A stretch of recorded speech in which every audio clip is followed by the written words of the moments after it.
Come on, come on, come on. Pick up, pick up, pick up. Yes! Vince, you're on your way to GP Liverpool, right? Yeah, I'm packing for it. Why?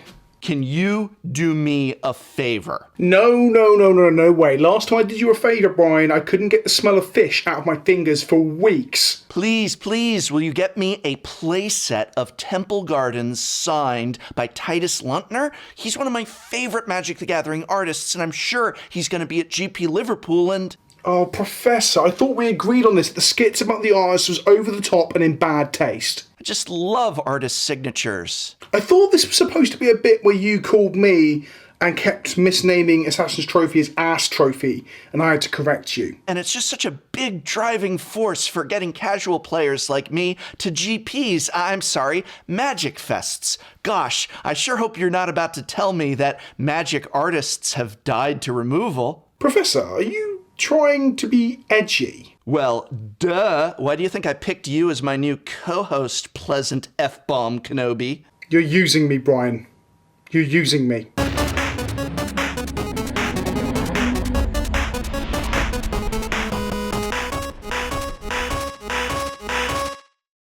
Greetings, Planeswalkers, and welcome once again to Dies to Removal, the Magic the Gathering video podcast where Pleasant Kenobi and myself talk about all things Magic the Gathering. And with me, as always, is the pleasant one, Kenobi. How are you doing this week, Vince? I'm good, sir. I'm good. I am tired from doing prep for the GP coming up. But I am raring to go, and I'm as British as ever, and also very pleasant, as you said. Always pleasant. Nice pleasant. And calm and stress-free as always. Calm, cool demeanor. Yes. And you're going to be at which GP this week? So GP Liverpool, which is in the north of England. 4 hours drive northward for me, going up there with a couple of friends. So yeah, if this gets out on time, if you see this and you want to come say hello, do pop over, do say hello. I love to meet people who enjoy the content, all the stuff I put out, because it makes the whole endeavour more worthwhile. So definitely come over, don't be shy, come say hello. And the same goes for me. I will simultaneously be at GP Portland, Oregon, and I hope for anyone that's going to be attending that GP to come up and meet me.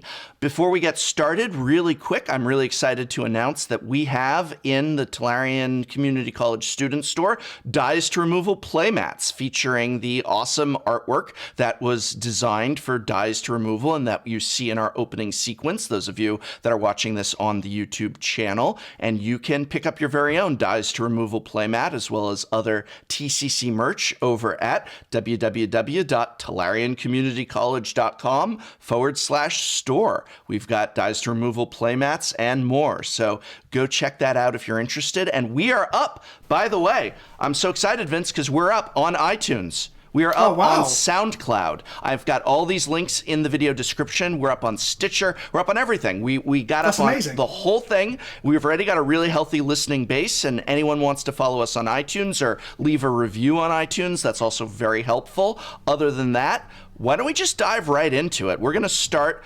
on the topic of Modern, or rather the state of Modern. Yes. This is a interesting topic because people seem to be very unhappy with Modern. I'm not convinced, though, that Modern has really gone as much to hell as people think. But what do you make of the state of Modern before I offer my own super casual perspective? What's your super casual perspective? So it's gonna be nice because I think we're gonna have differing viewpoints on this, which is quite good. We've been painfully in agreement about a lot of things so far on the podcast, which is good to have conflicting opinions sometimes for discussion. I am a naysayer, Brian. I think Modern is degenerate. Degenerate? Yes, it's hyper fast. The interaction isn't good enough to allow you to stop some of that degeneracy. It's like drag racing. Modern is drag racing. And when it comes to being a competitive format where competitive players play, or even people you just play against on Modo, or even people at your local F&M sometimes, people are just going to race to the finish, as it were. They're going to race to play decks that don't interact very much, and sometimes fold to hateful sideboard cards. And that's not the most fun environment to play in. But that's opinion. Modern. You just described Modern. Has Modern ever not been like that? I think so. So I mean, there were periods in time when Jund was the top dog, and when Jund is the top dog, For those who don't know, Jund is the main mid-range deck, the green, black, and another colour deck, in this case red deck, that looks to interact with its opponent through hand disruption and removal. When that's the top dog, it means that the format's normally in a good place, in my opinion. Jund is kind of like a good barometer. How long has it been since Jund was one of the top dogs, or the top dog, would you say? So we've got an interesting scenario right now, because it kind of doesn't go with my point. That Jund has just come back into prominence a little bit. So Assassin's Trophy it looks like you're proving yourself wrong already. You're doing my job for me. You're doing my job for me. Please, let me just be quiet and allow you to disprove yourself. Go on, Vince. Well, perhaps the format is improving. This is one of the points that I was going to perhaps end on, but I guess we're already there already, weirdly. It's going to be a very short episode from sounds of things. Blue-White Control and Jund are kind of rising to prominence a little bit and becoming top-tier decks. But even then, I don't necessarily think that Jund has a good matchup against all these other... even Humans and Spirits, I guess, are interactive decks, but they do just just drag race to the finish strip, which is something that I've never really enjoyed. I like mid-range attrition. And again, this might be personal preference. I like mid-range attrition. I like playing games where there's lots of decision choices for both players and you interact with each other. But when you're playing Hardened Scales Affinity, KCI, Dredge, Storm, even Humans and Spirits to a lesser extent, you're just spamming out your combo. But doesn't the format self-correct? Yeah, you are spamming out your combo, and Dredge does rise, and people dislike playing against Dredge, although Dredge players enjoy it, and more power to them. But then Dredge rises, and then guess what? All of a sudden, here comes, and I'm sorry, it's true, Merfolk is really good against Dredge.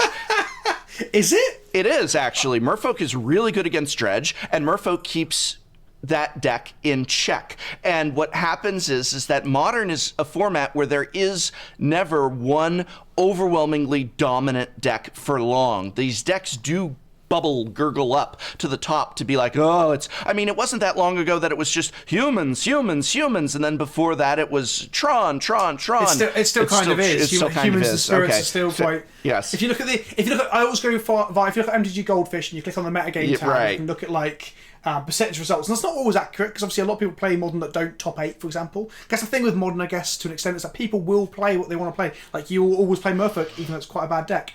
But... Beats Dredge. Beats Dredge. How does it beat Dredge? You're saying that, but I don't get it. How does it beat Dredge? Well, I'll tell you what. Why don't you pull up a Dredge deck, and I'll pull up my Merfolk deck, and we'll do a stream. I'll show you how it beats Dredge. I'm super up for that. But the Dredge v Merfolk title belt match. Has Modern become a turn 3 format then? Because Modern is supposed to be, the Modern Bible, as it were, is supposed to be that this is a turn 4 format. That was one of the justifications that they used for banning Splinter Twin, which we'll get to in a moment, because we're talking bans and unbans, but not just yet. But has Modern become a turn 3 format?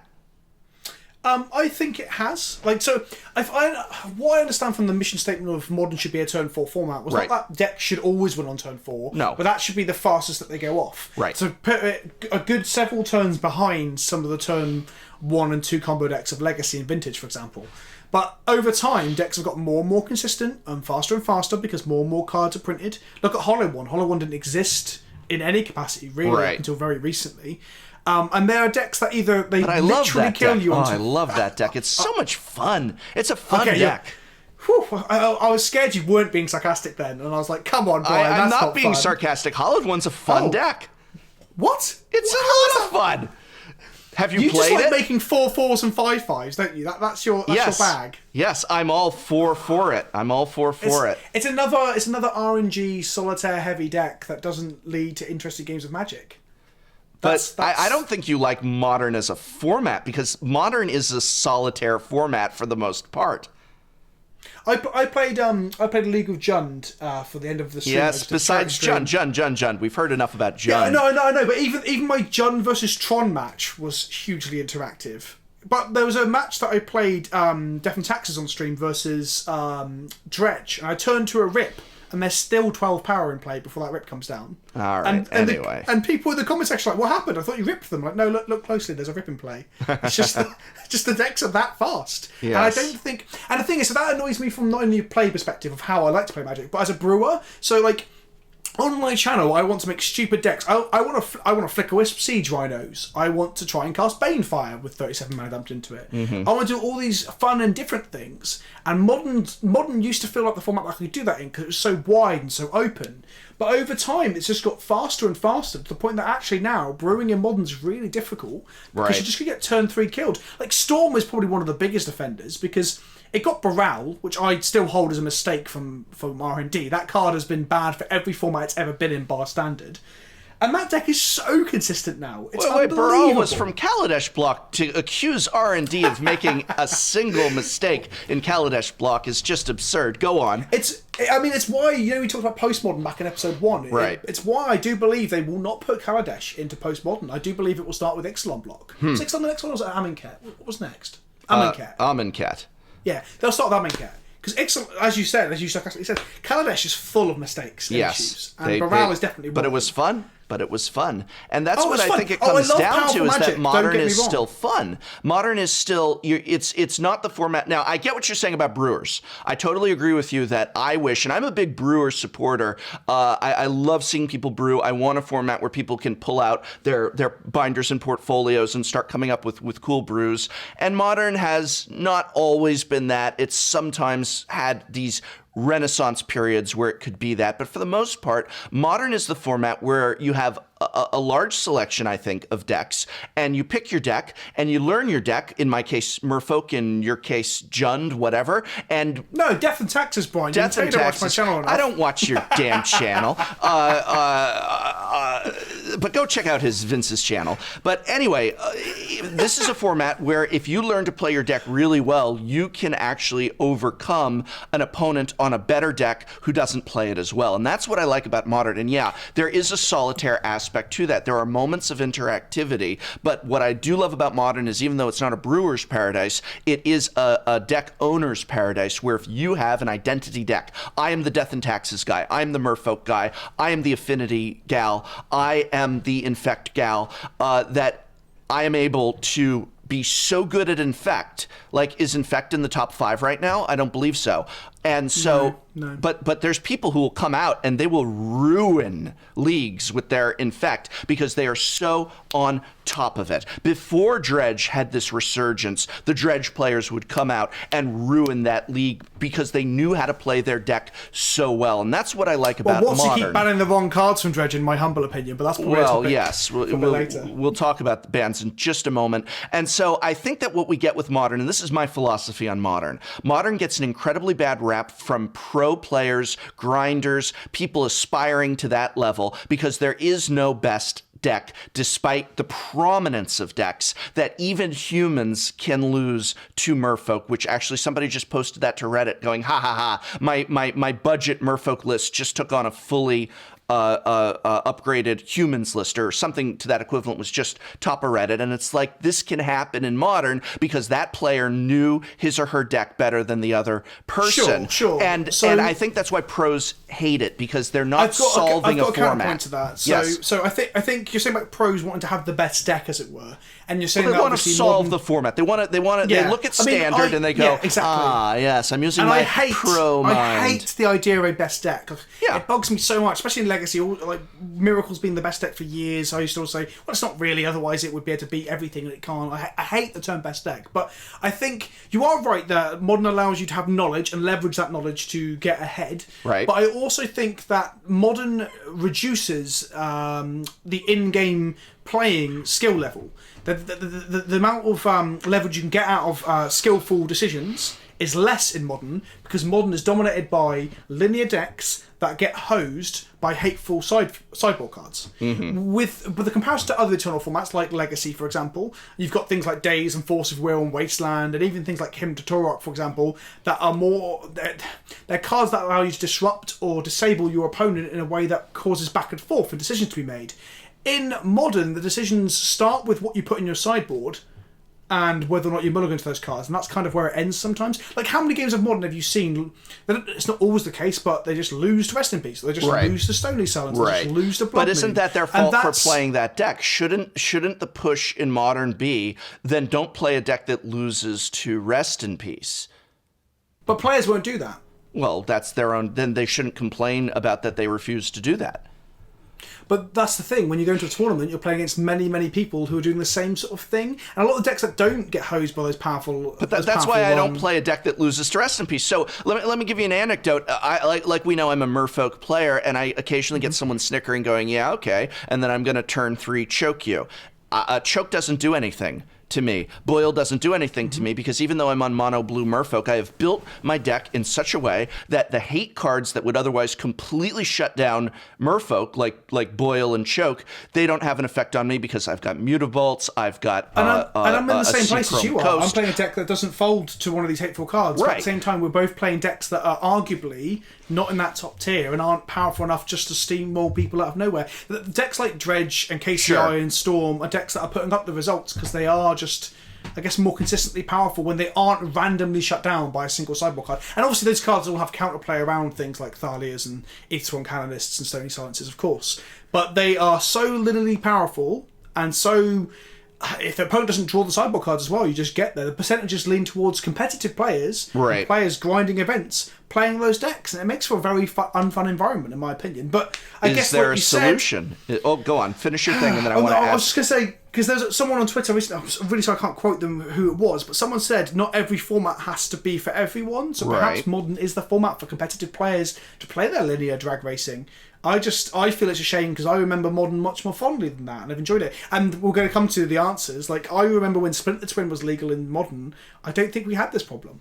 I think Twin policed the format. we're gonna talk bans and unbans in Modern, but I'm gonna open it with the question of, can Modern be fixed? Do you think that, we'll start with bans, do you think that proper bans or ongoing bannings can fix Modern? We just had a BNR update, and it was everything is fine, no new changes. The big floating WotC head echoed among the halls, and people said, well, everything isn't fine, but what would you have banned anything in Modern? What would you have banned in Modern, and would that have been enough? It's a terrible slippery slope, because in something you've already touched upon is that Modern rewards people, as do Eternal formats in general, for having a deck and learning a deck. So the worst thing to do is you take a 6-month sabbatical from Magic, you come back and you find out that your Sensitive Divining Top or your Golgari Grave Troll has been banned, and your deck doesn't really function the way it used to, and you've got to relearn the deck or change deck, as some people do. Right. So the problem you've got, I understand, is that banning cards upsets people and pushes people out of the format and annoys people that Eternal formats aren't doing what they're kind of designed to do. But at the same time, perhaps we could have a Modern that evolves and changes through the bans and unbans, maybe shifting things. Let cards breathe a little bit. Allow Birthing Pod to be legal for 6 to 12 months, and then get rid of it again. That sort of thing is something I would love to see an experiment. A rotating list of what is legal and illegal. Yeah. Because, I mean, it allows an experiment. Everyone thought the sky was falling when they announced that Jason Bloodbraid Elf were getting unbanned, right? Myself included. Included. Exactly. I made a video going, this is going to kill Modern, this is going to be a big problem, Jace is a problem. And then it really wasn't, because the format was too fast for him. Right. 4-mana spells don't do much in Modern unless they end the game, because the game is normally over by the time you cast them. Right. So I guess, a rotating idea to allow Splinter Twin off the list for 6 months, to allow Stoneforge off the list for 6 months, will allow us to really gauge whether or not those cards are as busted as people think they are. And I think a lot of them aren't. I think there's a lot of stuff on that list that probably could come off quite safely.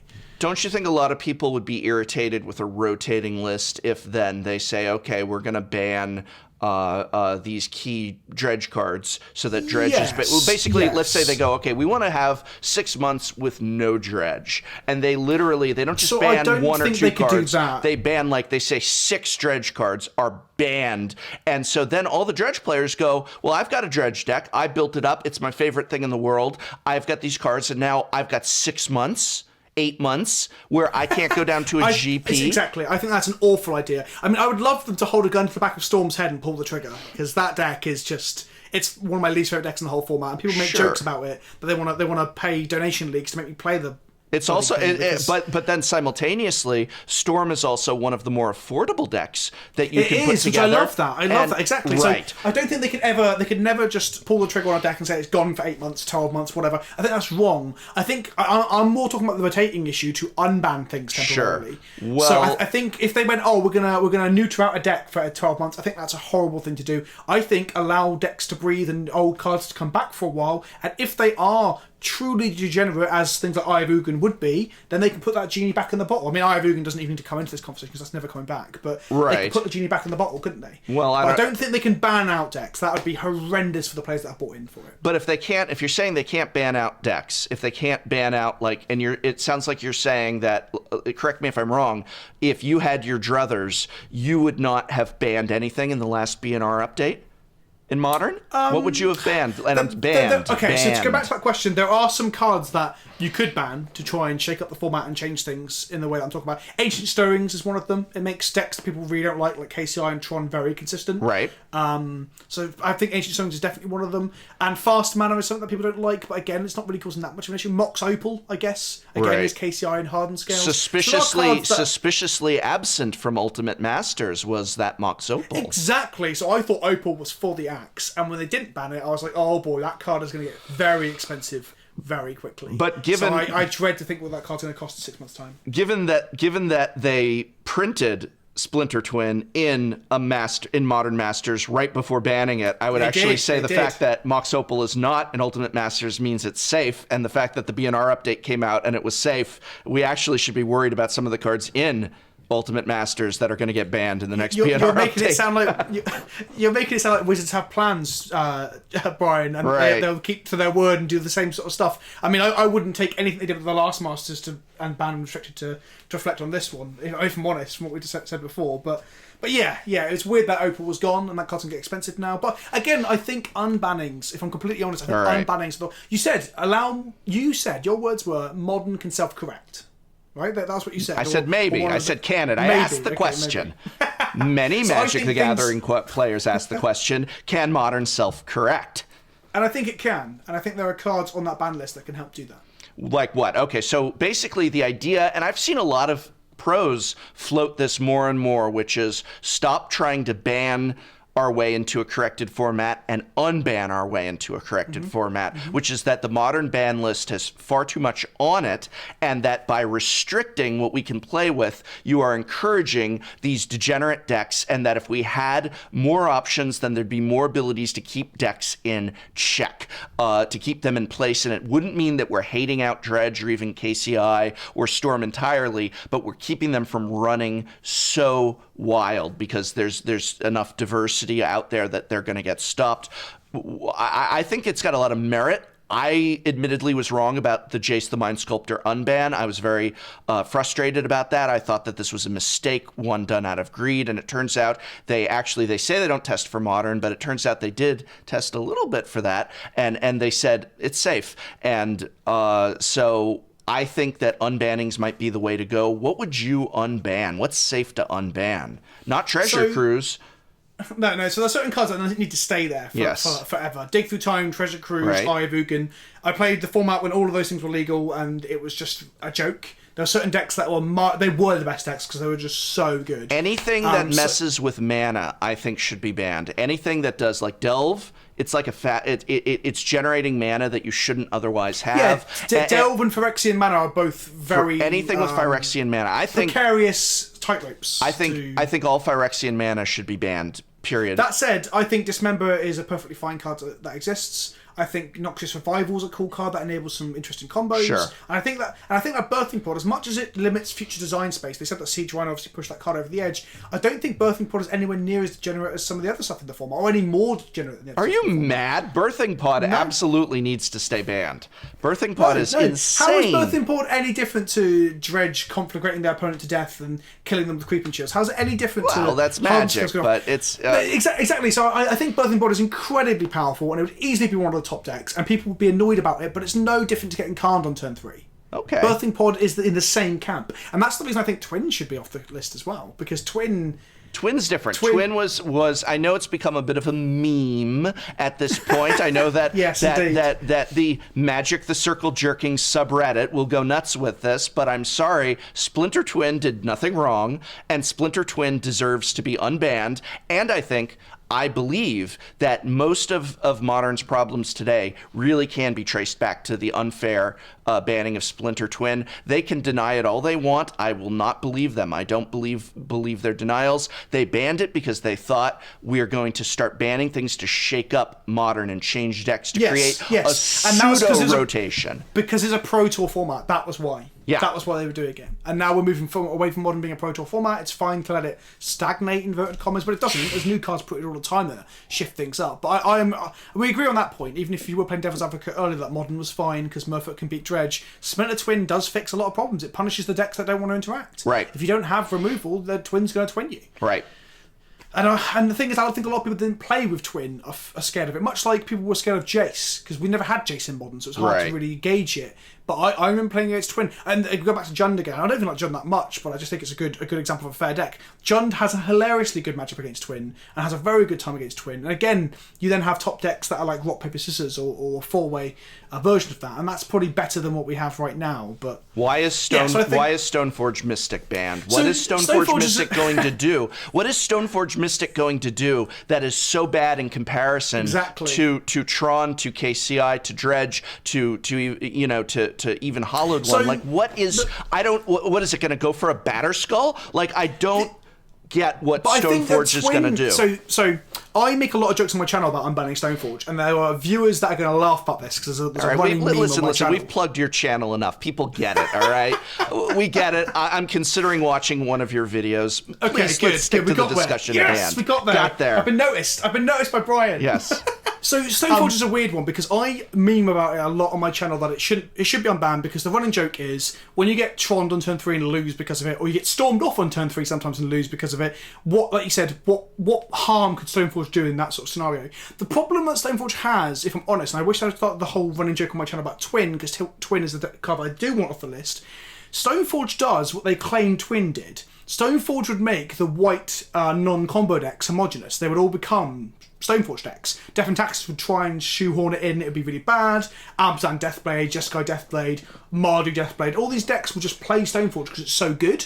So they would do what Twin supposedly did to Blue-Red, that I don't believe was actually true, because they claimed that Twin hurt competitive diversity and hurt the range of Blue-Red decks that existed.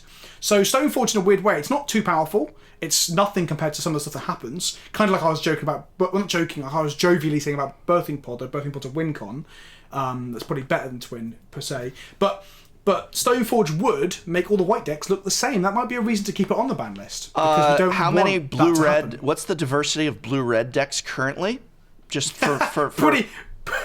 Off the top of my head, you've got, strictly speaking, only blue-red decks. We've got an Arclight Phoenix deck, which is wicked. That's a new card coming in that's made a deck exist. And we've got Storm.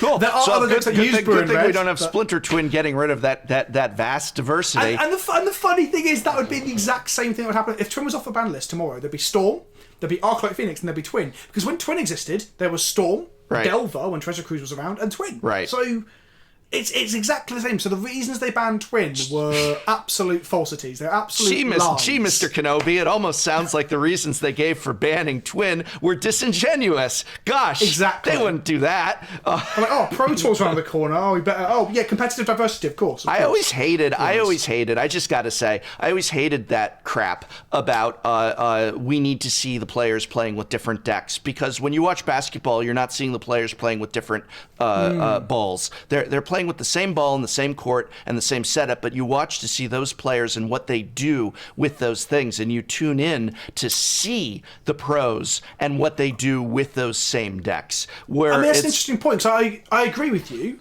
but I don't think the rest of the audience do, because whenever I've seen the numbers were through the roof. The numbers were through the roof. Of course. But have you? I guess it's maybe the vocal minority, but just people in Twitch chat get so mad when they see mirror matches or blue-white control. I saw a blue-white control mirror match was the last Pro Tour before?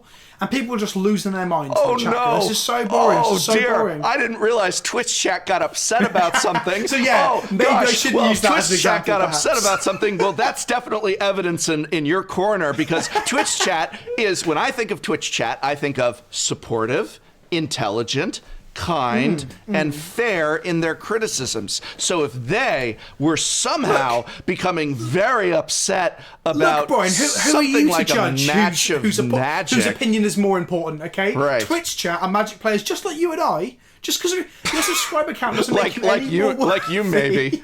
Like you maybe. No, Twitch chat is normally horrendous. But my point is, I do think the audience buy into some of those fallacies around, we don't want to see mirror matches, we don't want to see the same decks. And right. like you said, in reality, it's a fallacy. Fallacy is wrong. Yeah, exactly. I used to teach this. So, once again, ladies and gentlemen, if you're keeping score, Vince, who began by disproving his own points, has continued to disprove his own points, and so far it's Professor 3, Vince 0. No, I was agreeing with you. I was agreeing. You were what? I didn't know this was a debate with scores. I would have tried harder.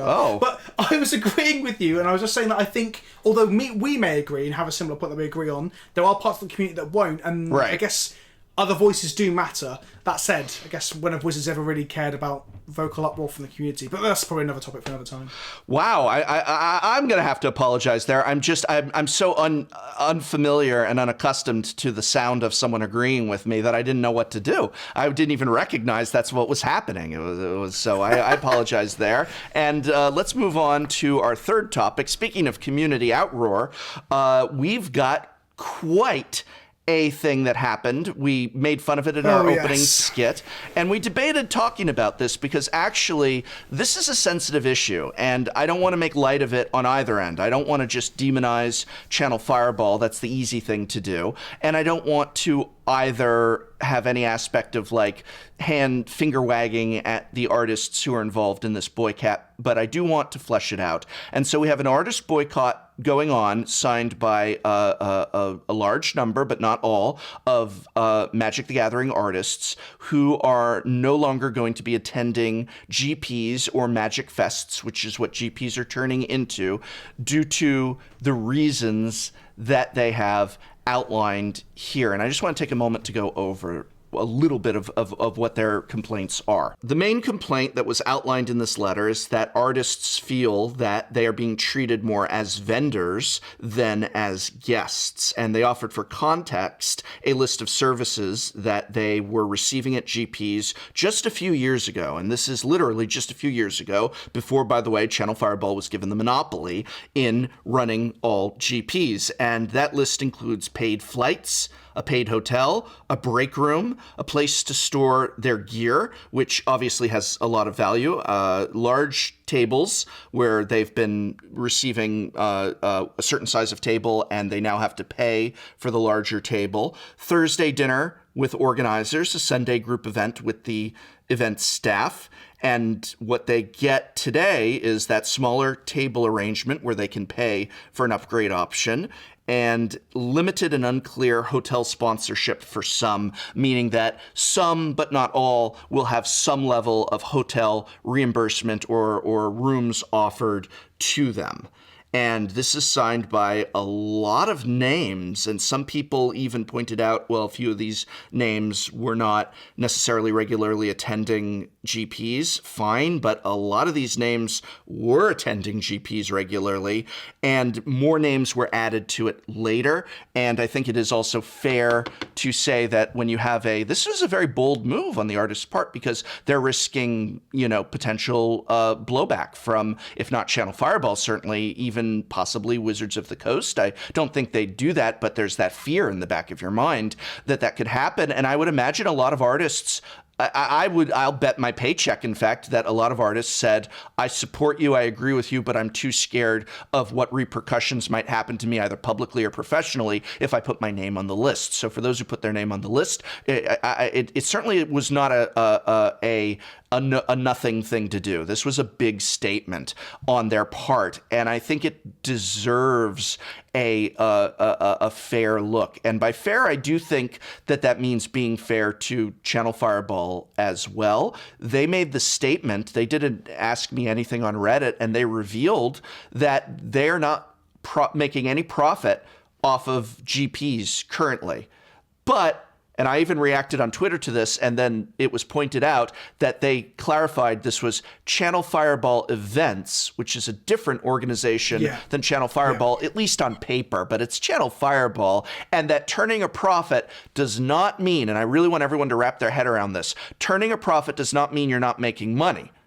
Those are two different things. Turning a profit is very different than just making money. And that means that these GPs in Channel Fireball can be making money hand over fist, but that Channel Fireball Events itself, the organization, the company that was formed to run these GPs when they got the exclusive contract, they're not making a profit. That doesn't mean Channel Fireball isn't benefiting or even getting a lot of money from this. In fact, some people even said, well, if Channel Fireball Events is owned by Channel Fireball and they're not making a profit, there's a tax write-off, and that tax write-off might be worth the loss of profit that they're having. There's all kinds of shenanigans. With tax, don't you, at this point? Because obviously companies, father companies, tax and all sorts of stuff. So it's hard to say whether or not, even if Channel Fireball events aren't, don't forget Channel Fireball are vending at these events, selling cards, and etc. etc. So yeah, it's I don't know how transparent that statement really is once you start to really unpack it. I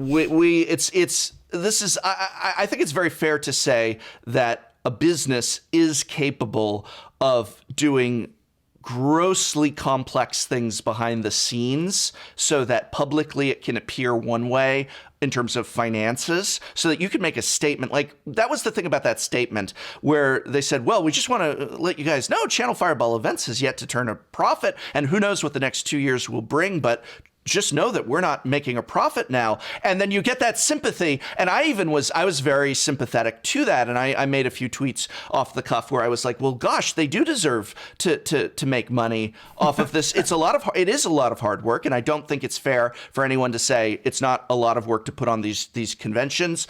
But then you look at it and you're like, oh, wait, they said Channel Fireball events. And then they said there's a thing profit. Called Are you familiar with Hollywood accounting, Brian? I was born and raised in Los Angeles, so I have heard of it.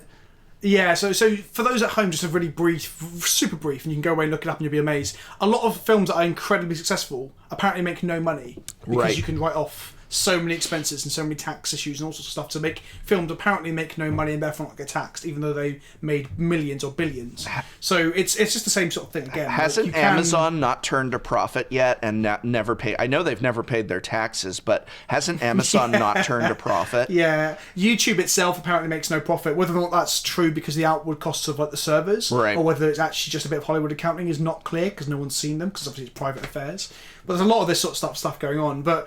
The bit I was going to talk about when you said about people putting their livelihood on the line and, not saying it would happen, but possible backlash from WotC is that we've got to a sad state of affairs where Jerry Thompson and artists have to do this sort of activism as opposed to having an open and honest conversation with the companies involved. It kind of harks back to the conversation we had in the first episode around them putting the money into trying to get new eyes on the product by paying cosplayers who aren't even remotely involved with Magic. Right. They should be in Channel Fireball, Wizards of the Coast, all the companies involved should be trying their hardest to cultivate what already exists, and that involves not only just recompense, but also just open conversation. Because one of the things that really alarmed me about the whole conversation was we had the man on the left came out, is it Moshi? Yes, Moshi? yep.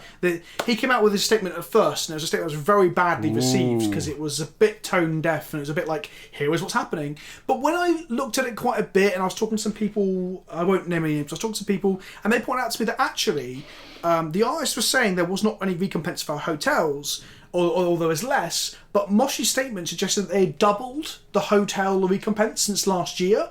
But instead of drawing attention to that and opening that up for discussion, it was just literally brushed over, and then the conversation went back to discussing other parts. And I just felt like there's a huge communication breakdown from both ends because people just weren't discussing the bits that mattered. I want to actually break this down. So the first thing that really concerned me, though, is that there's a lot of items on this list that seem like no-brainers. That if Channel Fireball is going to say, we have no money, we can't do it, and we'll get into questioning how true that could be in a minute. But even so, some of the things they're asking for seem like no-brainers. For example, the table space. They're all being offered a table, and then they're being told that they can pay a minimal upgrade fee. There's no reason to charge. If another table can be added, there's no reason to charge the artist, period. Did you know that? So this is a related thing. I've been told recently. Again, I won't name names. Sounds really shady, but I just don't want to drop anyone in it. I was told by a vendor that the vending costs, at least in the UK, have gone up by 40% since Channel Fireball took over. Big if true. Yeah, Big massive, if true. massive. That's another. That's I mean, anyone who I'm sure we can get some vendors chiming in the comments here about that. But I'd like to stick to the artists. It's a completely different topic about whether or not vendors' fees have gone up. They have yet to make a stunt like this or anything. Keep in mind that another thing someone pointed out, though, is that Channel Fireball doesn't have to pay to be a vendor at a GP, because Channel Fireball is running the event. And so they have, whereas let's say I'm Cool Stuff Inc. or Card Kingdom or there's all these local, Dark Sphere Comics wants to have a vendor booth or Anime Imports or, just a local game store or someone on the up and coming, you know the names of these places. And they want to have a thing. It could cost them thousands, if not more. Literally thousands. It's right. And so you're selling cards and you're making, you're obviously profiting off of the cards, but it's not like you sell a $5 card that you paid $250 for. You just made $250, and if it cost you $5,000 for the booth, then you've got a lot of money you need to generate just to break even, and then to start profiting and making some money. That's a lot. And then Channel Fireball comes in and they say, well, we can have a giant table and setup, and we do not need to pay for it, and we'll be at every GP, not just one. And since we didn't have to pay for that, maybe we can have slightly lower prices because we don't need to make as much. Yes. Or you have to compete with our lower prices, and I guess that's good for the consumer to a degree. But that is definitely a vendor issue that I think a lot of vendors are probably upset about and frustrated with, and I'd be curious to hear from them. But in terms of artists and the tables, there's no reason if you're there and you go, okay, we've got space, you can have a larger table. You don't need to charge them $40, $4 for that. You give them the larger table. All artists should have the same access. So if RK Post, who I know has huge selection of awesome tokens, and he's like, I need 4 tables and such, and you're going to be able to give him 4 tables, you don't charge RK Post for that. He's a big draw, and you don't charge anyone else for that if they need 4 tables. That was the comparison I was making to the increase in price for the traders, because they are, I guess, treating them like traders, like vendors, if they're making them pay for this extra table space. Because one of the things that I was reading, one of the artists had said was that if they're trying to figure out where they're going to an event, if the hotel and the table space and even the flights are paid for, there's no need to discuss or figure out whether it's going to be profitable for them. Right. They can just hit the weekend as a moment to go away and meet the community and treat it like a community interaction. The moment those things are off the table and they're going to cost them, then they have to start costing up whether or not it's cost effective to even do it, because then it becomes a job and a transaction. And that's where we lead to rising prices of artists asking for signatures and selling stuff. And they have to sell a set amount to make their money back. So they have to treat it like they are vendors, which then changes their relationship with the community as well. No artist. So that's why I mentioned it. No artist attending a GP should feel nervous, frustrated, upset, or afraid that they will lose money for attending that GP. In addition to the money, any artist attending that GP is losing money off the ground, and you have to realize this, listeners and viewers, because they're not working. And when they take 4 to 5 days off, which you need for a GP because there's travel days as well, they've got a huge amount of supply. That's a lot. We know as content creators, if I take 5 days off, and I don't want to turn this into a creator attending GP thing, but when I, but it's true. When I attended GP Vegas, that lost me. I there were videos that I couldn't make because I had to take 4 to 5 days off for that. And then there's also just, I'm not with my family and stuff like that. And the artists are already doing that. And so in addition to that, if they're then going to have to pay for the larger table, pay for their flight, pay for shipping, all of that stuff, and they go, okay, I got to make $3,000 back before I make $1, and I could have done another piece, which, I would have been another $3,000 or however amount they get paid. I've seen players try and claim that they should treat this like holidays or community days, kind of like the way that I'm trying to treat the GP myself. But that's not the case if you're losing so much money to do it. Right. That's not the case if you're losing so much money to do it. Yes. You can't treat it like a holiday. Right. It becomes a business transaction. So I want to break something down here. How many artists? Now, I know it varies. I've been to a GP where there were only 2 artists present. It was a small GP, and I've been to Vegas where they have Artists Alley, and there's 20 artists present. But ignoring those outliers, on average, at a GP, about how many artists might you expect to find, would you say?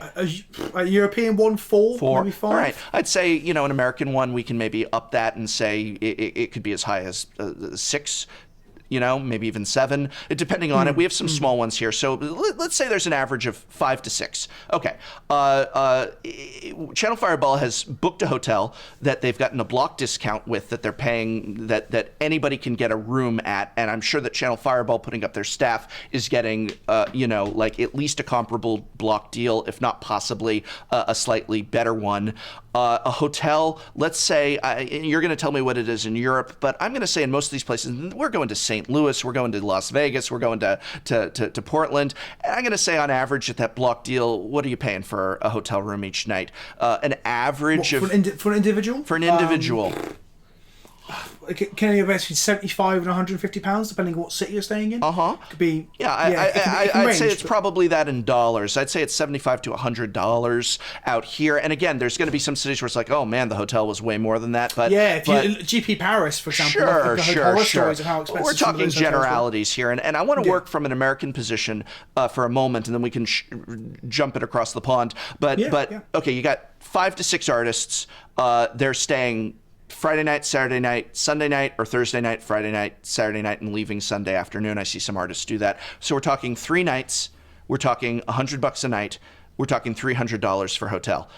Maybe more. Now we're talking, what, five artists? 3, 6, 9, 12, 15. Let's round up. Let's be really generous. Channel Fireball's pulling their hair out right now and saying we're never going to have the professor at another event. I'm sorry, but we gotta talk about this. And so let's round up. Let's say for 5 artists, for a GP, for hotels, let's say $2,000. If your GP is so in the red, and Channel Fireball Events is so in the red that $2,000 is unreasonable Sisyphean request of madness. We can't do it. That's crazy. That's this. That's that. For this, you got to be kidding me. I do not believe for a moment that and even they're not making a profit. Then that could be by design. First year startup costs, whatever. $2,000 extra a weekend so that every artist doesn't pay for their hotel. I just don't see it. I can't imagine that they're walking away and Channel Fireball Events is patting its pocket, like you said, and going, we got $13 in our pocket after this weekend. Yeah. It's hard to believe, it's a horrendous sign for where Channel Fireball are going. Right. We're going to see them lose the contract and disappear down the drain. So I would say it's more the former than the latter there. I just think, they must have those funds available, if not in the Channel Fireball events kitty, then because they could always just stick endorse for Channel Fireball and have that company invite them if that's the one that needs to pocket the cost of it. But I'm going to be honest, I'm going to say if it's so hard up that Channel Fireball is going to say Channel Fireball Events cannot pay $2,000 so artists have hotel rooms, all artists attending an event have hotel rooms, then they need to go to Wizards of the Coast, and they need to say to Wizards of the Coast, we've got a big problem. For the GP this weekend, we cannot afford $2,000 for these artists. We need an emergency change of contract so that you give us $2,000. And if Wizards of the Coast can't afford the $2,000, then they go to Hasbro. But actually, Wizards of the Coast is $2,000. Come on, for a company that's making tens of millions. Not Channel Fireball. I don't know what Channel Fireball is making, but Wizards of the Coast. For God's sake, the artists should have a hotel room.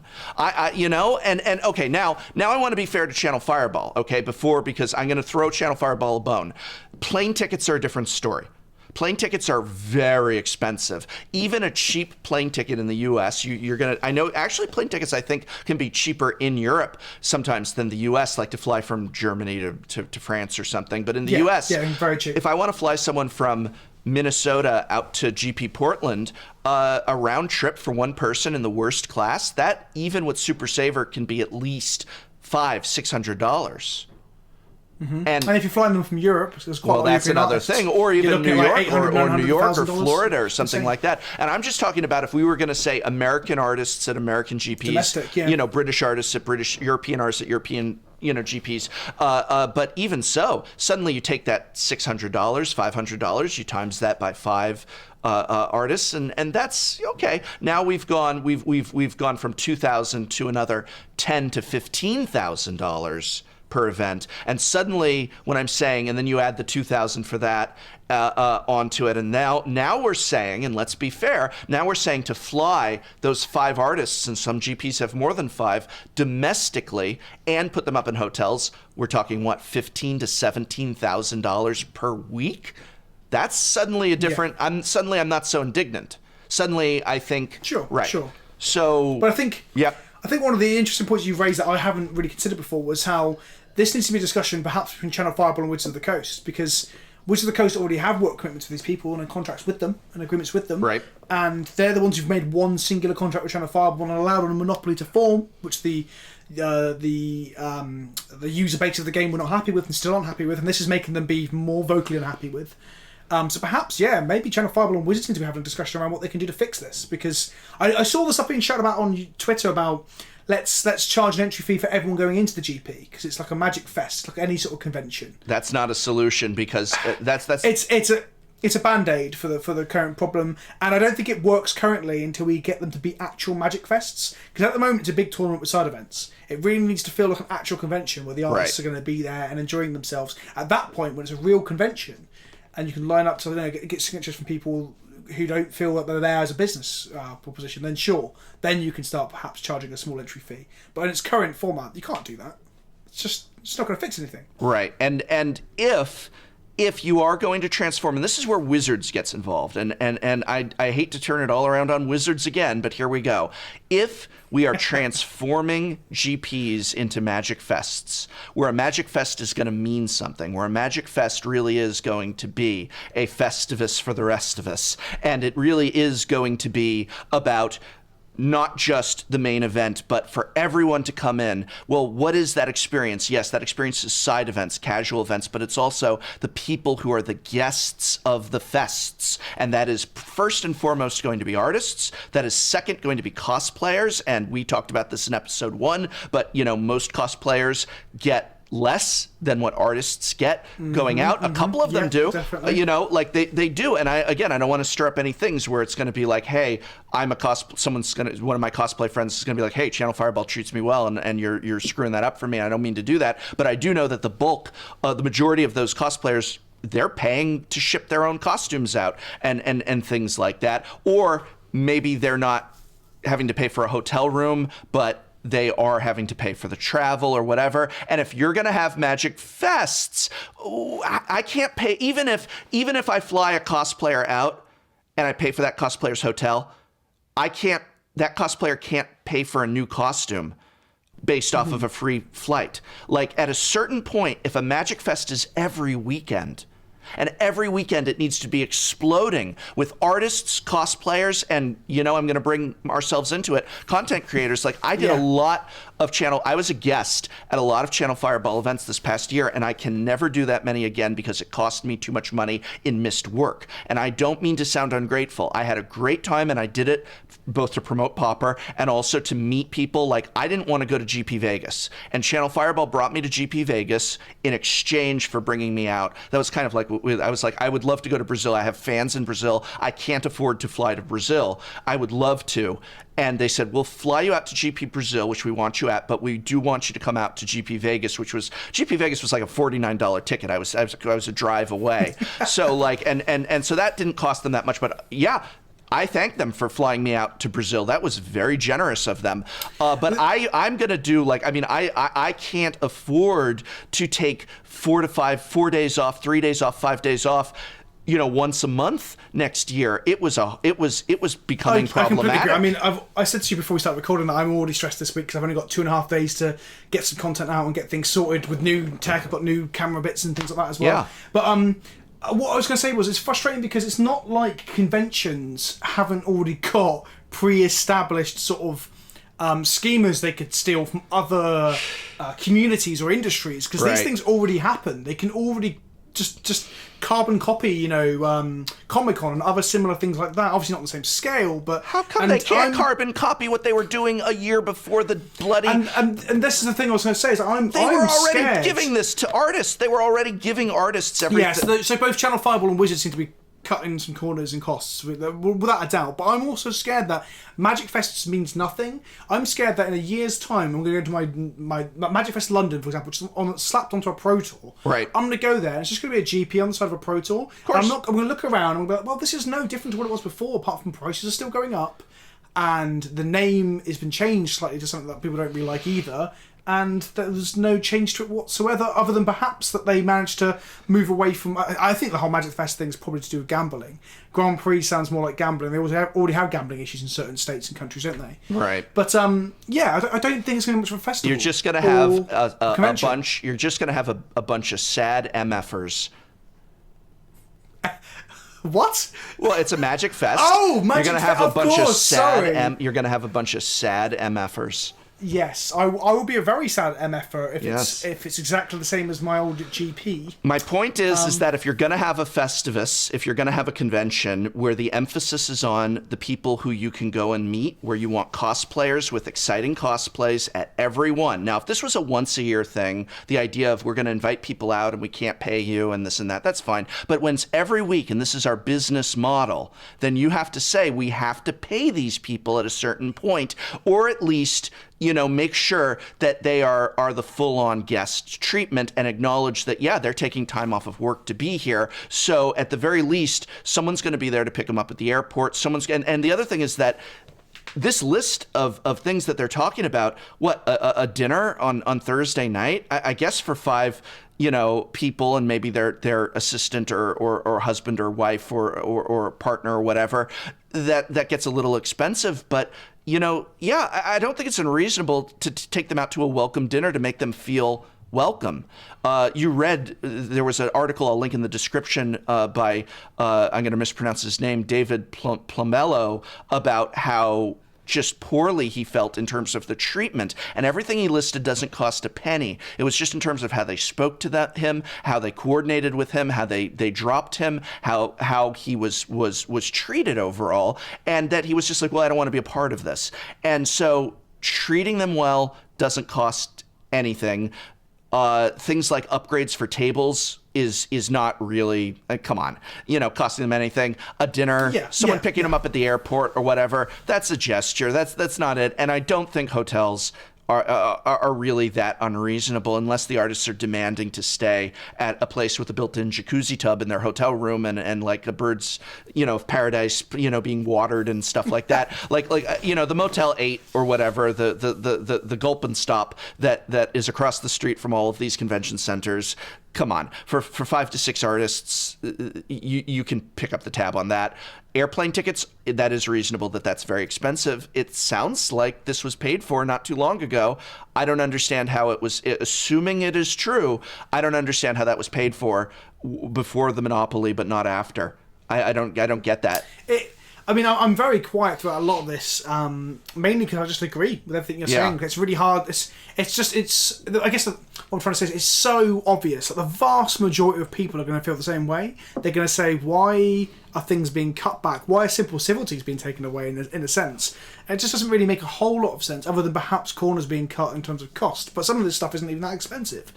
And GPs have gone up astronomically in cost. Yeah, exactly. So I've defended publicly the cost of GPs going up before, because I think people don't really appreciate how the economy, especially in certain parts of Europe and things, have made GP centres cost a hell of a lot by comparison to what they did a few years ago. But also at the same time, they can't. I guess they can. If it's a monopoly and people keep going, they can do what they want.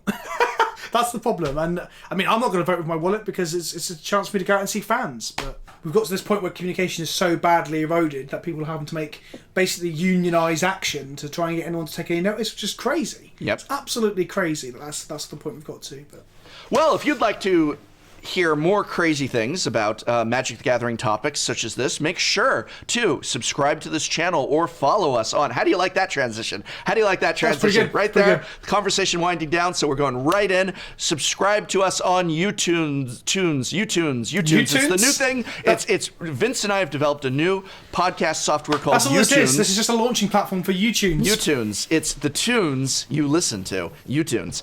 I'm bringing it out on my Orange, on my Valencia Orange computer line. Valencia Oranges. Yes. Are you feeling all right, Prof? You're right. I'm not feeling all right. I think it was... mean, when you said that Merfolk beats Dredge easily, I thought you were sounding a bit loopy, but now you've lost it. But yes, we are up on all the platforms for you to listen to us, and if you're listening to us, know that we are on YouTube as well, on Tolarian Community College, and if you enjoy Vince, I think he completely failed to plug his channel at all this episode, so make sure you go onto YouTube. I'm linking it in the description here, and check out Pleasant Kenobi on YouTube. What do you do on your YouTube channel? And also, you're on Twitch as well. You just had a charity stream. Let me explain, Brian. Let me explain. You've had your soapbox for far too long, Brian. Take as much time as you want. Everyone has already turned off the podcast because we ended. We've hit the point that everyone's turned off anyway. Everyone's turned it off. So please, now that nobody is listening, tell us about what your hard work and what you do. Right. I'm Vince, also known as Pleasant Kenobi on the internet, and I am on Twitch. I am on Facebook, YouTube, and Twitter, but mainly YouTube and Twitch. I stream. I did a 24-hour charity stream on the weekend. That'll be up as a VOD very soon. I play Legacy, Modern, all sorts, Cube, Commander, lots of Commander and stuff as well. And more content will go up soon because I've just gone full time. I've just started living the dream that Brian has been reveling in, rolling around in for the last couple of years. So I'm joining him. No stress at all. It's all clouds and puppies from here on out as I become a full-time content creator. So yeah, Pleasant Kenobi on YouTube and Twitch are the main places to find me. All right, and until next time, just remember, if your opponent has that's a really stupid, I'm not doing that. All right, hang on one, two. That is so stupid. I am not doing that. All right, and so until next time, we will see. God damn it. I need a good... Are you sure you're right, Brian? Oh, man. Do you want me to sign us off? All right, sign us off. Okay. And until next time, bye-bye. That's it?